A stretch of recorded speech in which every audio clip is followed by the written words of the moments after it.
Please be seated.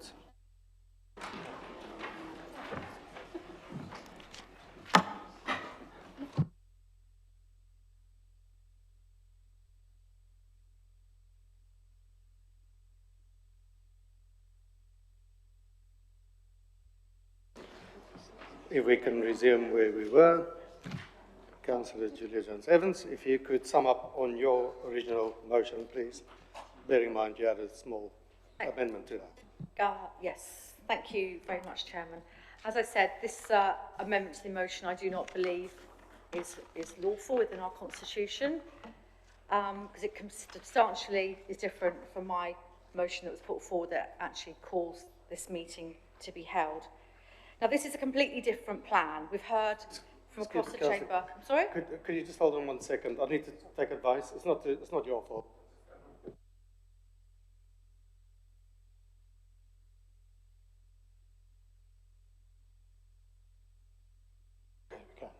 If you're happy to do that, you can. I'm happy to allow members of the public back in, the ones who did not make the noise.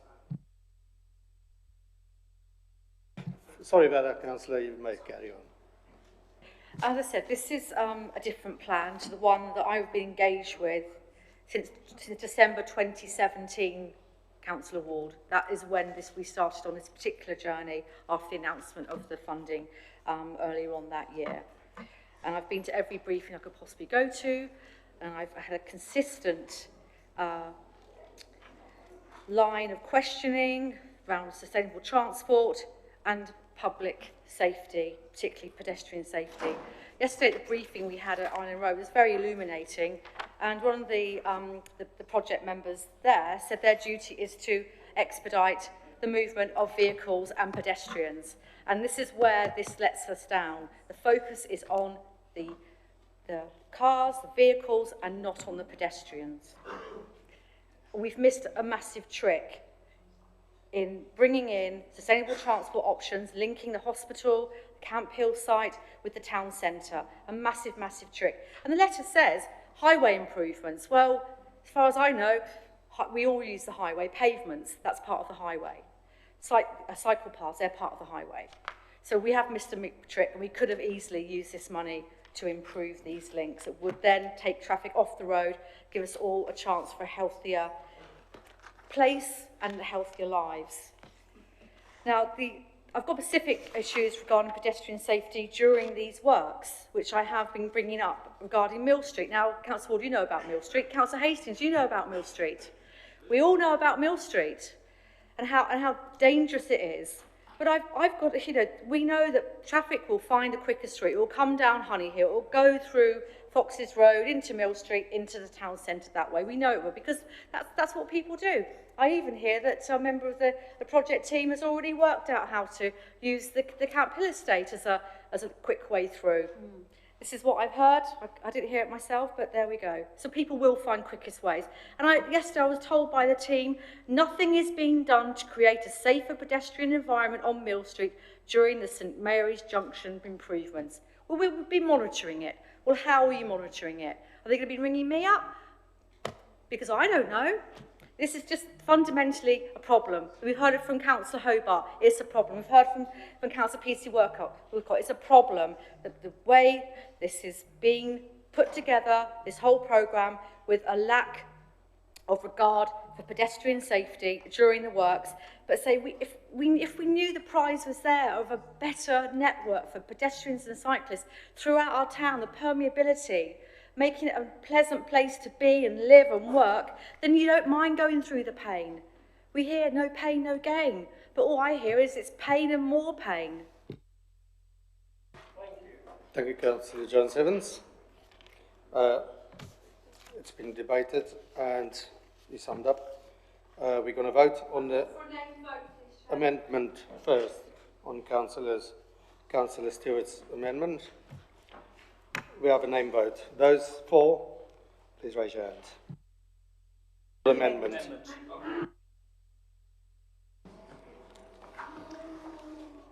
Councillor Abraham, Councillor Beston, Councillor Brading, Councillor Churchman, Councillor Hastings, Councillor Hendry, Councillor Hobart, Councillor Hutchinson, Councillor Kilpatrick, Councillor Nicholson, Councillor Peace, Councillor Quirk, Councillor Tyndall, Councillor Ward, Councillor Cameron and Councillor Stewart. Those against that motion, amendment?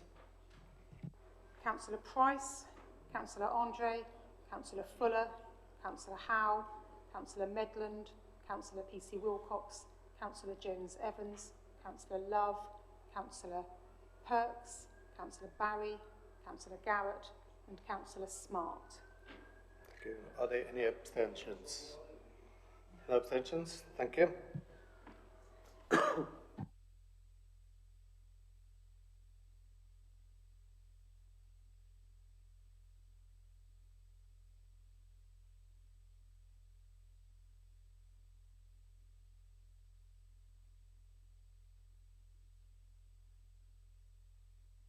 Thank you.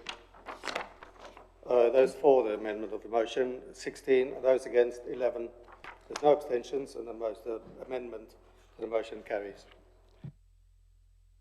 If we go back to the original motion from Councillor Jones-Evans, No. This is the substantive. that's substantive. Yep, that's substantive. So now we debate that. Now we debate the substantive matter. Sorry. That's all right. Councillor Garrett. Well, of course, I'm diplomatically, I should say, disappointed with that vote. The members of the public will have heard the roll call of those who do not wish to listen to public concern.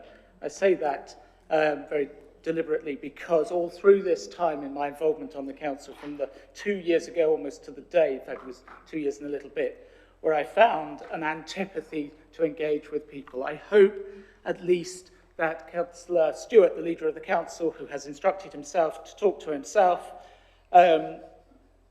will also, when he is in front of his mirror, will talk to himself and discuss these issues. I want to speak about some particular local matters, and I've raised one already, but I really must stress this one particularly. The rat running through Camp Hill that we anticipate to happen will cause chaos to the people who live there. Those roads are unfit because they are unadopted roads.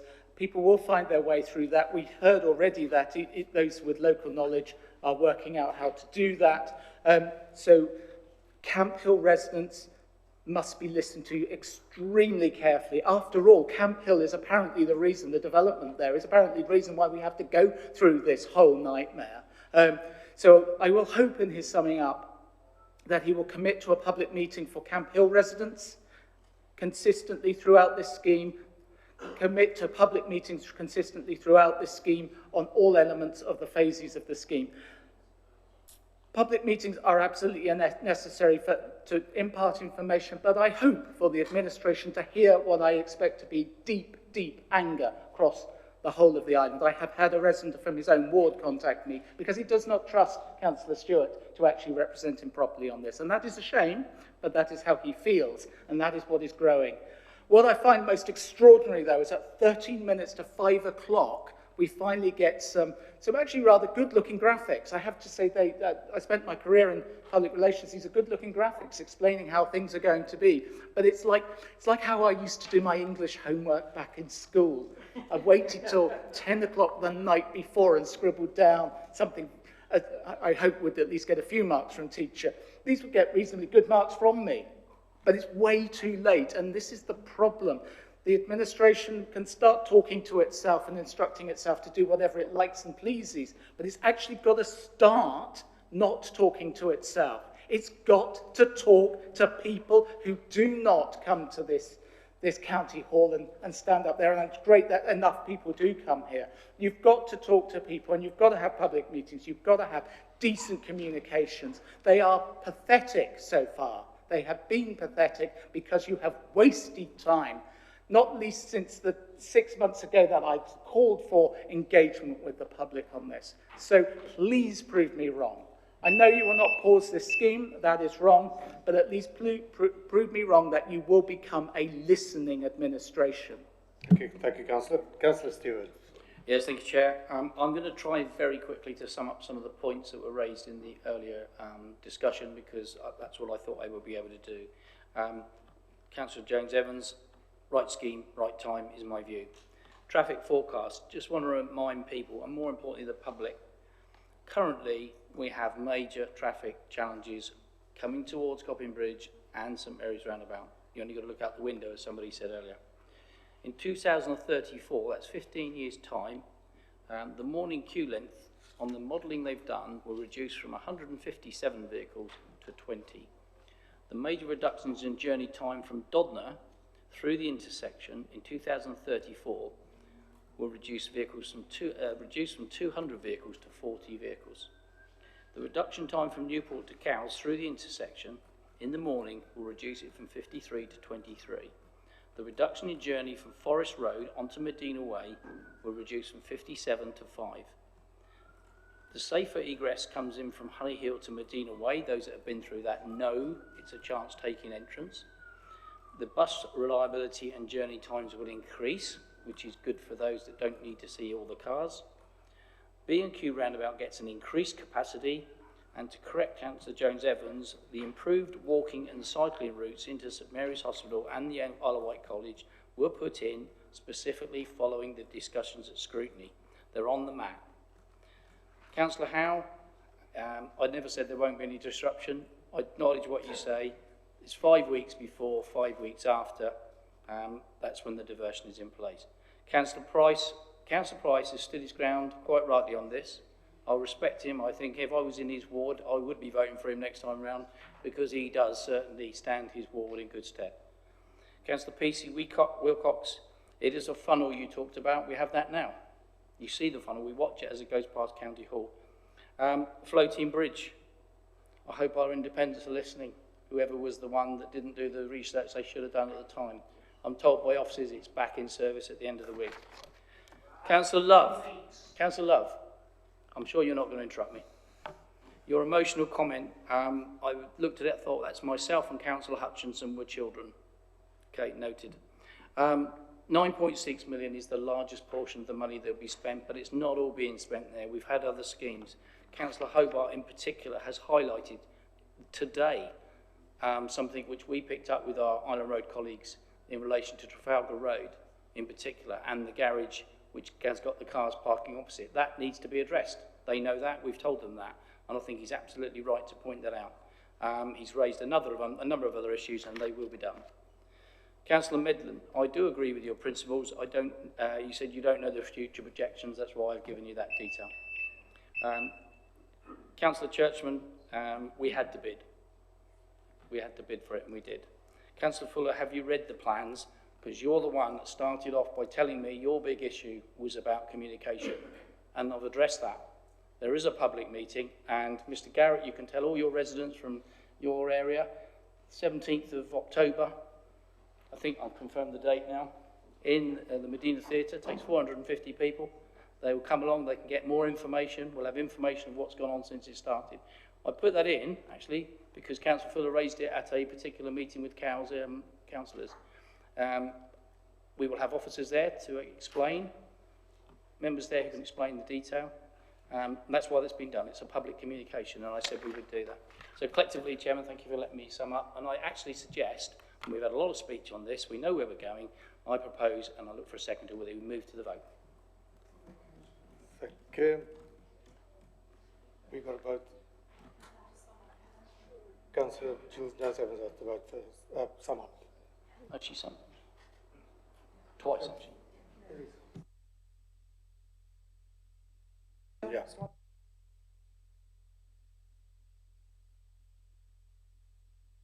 Councillor Stewart, I'm afraid you're not correct about the improved walking and cycling infrastructure. In fact, Cycle Wight, who commissioned themselves, paid for themselves Newport Permeability Study, and People Powered CIC have actually said the infrastructure is worse in this second iteration of this scheme, this substantially different scheme to the one that went out to consultation. Yes, there may be links between the hospital and this scheme, but the links to the town are not there. And you know, Councillor Ward, you said about future-proofing this scheme, wonderful scheme, garden village scheme at Camp Hill. Great, lovely. Does it have to be reliant on vehicles? Could it not be a sustainable garden green village with excellent links for pedestrians and cycling and public transport. Isn't that our vision? Really? I don't think our vision for this island is more and more vehicles and more pollution. I know it's not, because it's in our corporate plan, it's in the emerging island plan, it's in our regeneration plan. We are an ambitious island, but we're not really being coherent and delivering what we can and using the valuable money that we are being given. As I said before, we can use this money for this project. So I just, again, talk about checks and balances, we talk about going to scrutiny and cabinet and so on. I believe an infrastructure programme such as this, with this amount of money behind it, £11 million, should have proper oversight and checks and balances from members. It should have a member review board going over the minutiae and making sure that every single penny that we're getting is spent in the right way and is aligned with all of our aspirations in Ireland. I mean, Councillor Stewart, you yourself said, when we talked about, when you talked in your report January 2018, with the floating bridge, sorry to mention that again, but, you know, you said you know, we should have considered implementing its own members board, including key councillors, to oversee the project to the point that the vessel was brought to the island, which would have provided a holistic overview of the project through the critical stage of the project. We haven't had that oversight and that valuable insight from local members into this project, a massive project. We are making a mistake with this. We're making a mistake. We're not getting every penny out of it. We're not making it work, and we're not addressing the elephant in the room, which is Coppins Bridge. We have no ideas of how to do that. We are bereft of ideas, and we're just doing this because we can. Thank you, Councillor. Right, we are going to go to the vote now. All those for the original Name vote. motion, please raise your hand. We voted on the amendment. Substantive motion. Yeah, it's your amended version we voted on. Well, it's you're voting on this decision that you adopted as your substantive decision. So this is what we're now taking a substantive vote on. Chairman, just clarifying, so we are voting on the amendment which I put forward, seconded by Councillor Hutchinson, Yes, which is now the substantive. that's substantive. Correct. Yes. Thank you. Okay. We're voting on this. Those, And we want a name vote, don't we? those four, Yeah. please raise your hands. Name vote. No vote. On there. Yes, on it. Just double checking.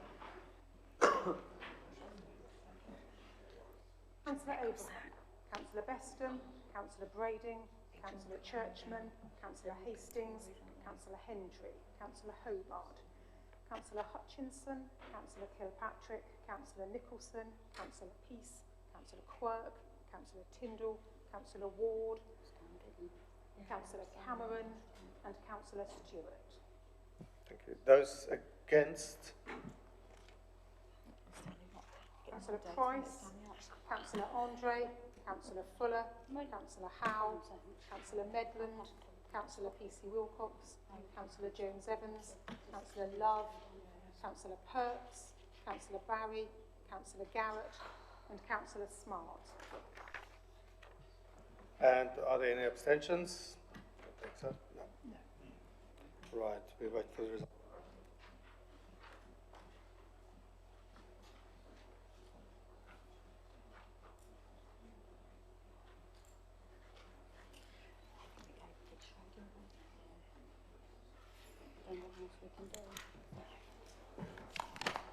Thank you. That is 16 for, 12 against.